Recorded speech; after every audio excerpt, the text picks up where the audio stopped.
Well, good morning. It's me again, Inspirational Post by Leverson.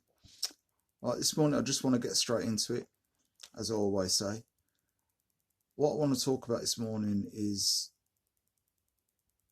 not believing in yourselves and the lack of opportunity, but there is opportunity there. People say there's a lack of opportunity, but there is opportunity there. I'll tell you why, because lately what I'm going to call this one here is, right, knife crime. Right, and I'm just going to talk specifically to the ones that they feel so that they have to carry a knife on them. Right, this is going out to you guys. You listen, you can take it on board, or you don't have to. It's your choice. But if you do take it on board, you know something, it's going to put you in a much better place. It's going to put you in a stronger position. It's going to put you in a better place than by you carrying what you're carrying will put you. Because there are two places, as you know, and guaranteed it's going to happen. If you're carrying a blade, carrying a knife, carrying a shank, carrying to wet somebody up, as you call it, and whatever, you know for a fact, right, that you're going to end up in prison. That's the easy option. The next option is you're going to end up dead. Or the next option is, on top of that, three of them, you are taking away somebody else's life. How can somebody take away somebody else's life just like that, just on a whim, just on a, I want somebody to show me respect, I want people to talk about me, I want people to, when they see me, they know that I'm the man that they can't mess around with.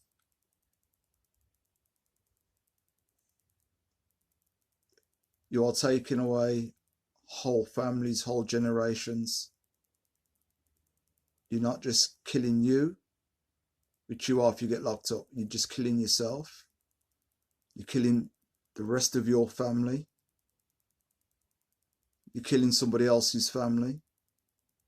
You're killing the person that you've killed for them not to be able to fulfill their full potential, for them to have children, for them to be a grandfather, a grandmother, for them to get married, for them to have a work, to them to be a beautiful person within society, to help somebody else. Because we never know what that person could have been. We never know what you could have been for the person that's committed the crime, or the person that the crime's actually happened to. We don't know what that person could have achieved. We don't know if that person could have been the one to come across the cure for cancer, come across the next Facebook, Instagram, the next sensation of being the greatest brain doctor, the next great pilot, the next great entrepreneur. There's just so many things that we will never know because of carrying something, because there's a group of people that you're with and you're feeling the peer pressure, and you're feeling the pressure of to say, I have to now show out. I can't show any weakness. But the weakness is you carrying that knife in the first place. The weakness is you not being able to say no because you feel that you're looking soft, that no one's going to respect you. You get more respect through people if they know that you're going to change your life around to do something constructive, something positive. Are you going to be walking the road for the next 30, 40 years? doing the same thing. You're that young, your mind still hasn't developed. So you feel so that all you need to do is carry something for respect. But nobody's respecting you for that. People are fearing you for that. It's fair that you're putting into people and fair that you're actually putting yourself, because what it is, you're a scared young boy. You put your arse, you're scared, and it's a front. It's all a front. To say that I can do so, I've got the biggest knife and I will use it. Because you don't want to appear weak in front of the gang that you're with. The gang. What does anyone, if you've got a grievance with somebody, why don't you take it into the boxing ring? Why don't you take it somewhere and just have a one-on-one straightener with them if you've got a problem with somebody else? But no, it's that pack mentality. One leader calling all the shots and the rest running around like little rats, trying to find their position, trying to get their little scrap. But the little scrap is just say, well, I've got the power. No, you haven't got the power. You haven't got no power at all, because it says the lives that you're losing, you're not just losing your own life, you're losing somebody else's life. You're killing generations and generations and generations. And for what it is, how can you really just look at yourself in the mirror and saying that every time that you go out that you're feeling that you don't even know if you're going to come back alive, or you're going to come back, well, you're going to come back if you're dead anyhow. But for you to say, you know what, I'm going to be the one that's going to cause mayhem on somebody else's family. I'm going to take somebody's life. And when that last breath has come out of that body, that person's body, after you've just plunged that knife in them 1, 2, 3, 4 times, and it's a frenzied attack. Over what? Because someone's looked at you the wrong way, because someone's gone into another area, because you're talking postcode. What sort of foolishness is that?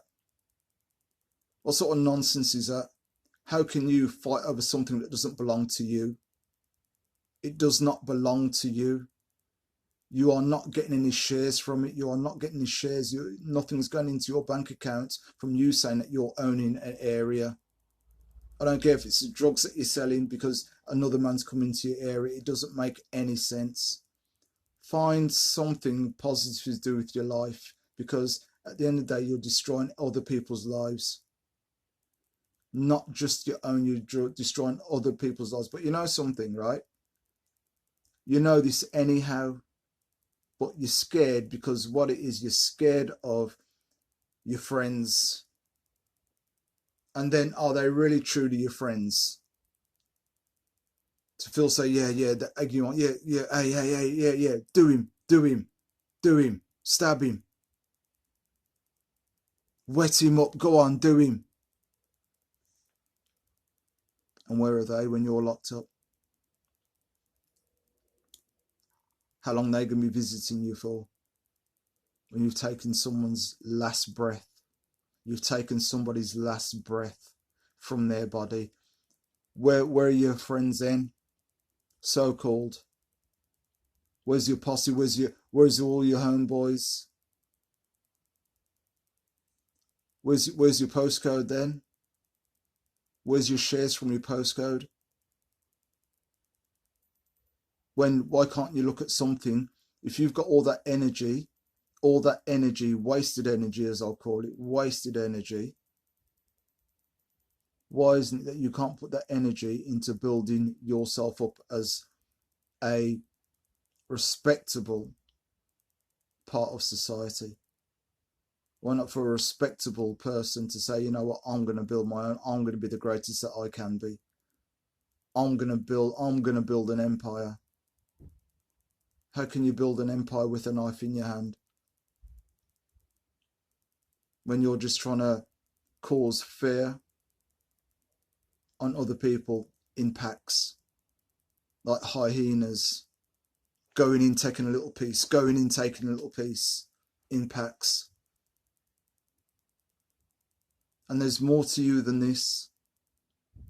So this is for anybody that's still holding something and carrying something. You're more than this. You're better than this. And you've heard it before, yes, I know. But then what it is, you're going to pass the blame culture onto somebody else. There's no opportunity. I've got no chance. People don't care about me.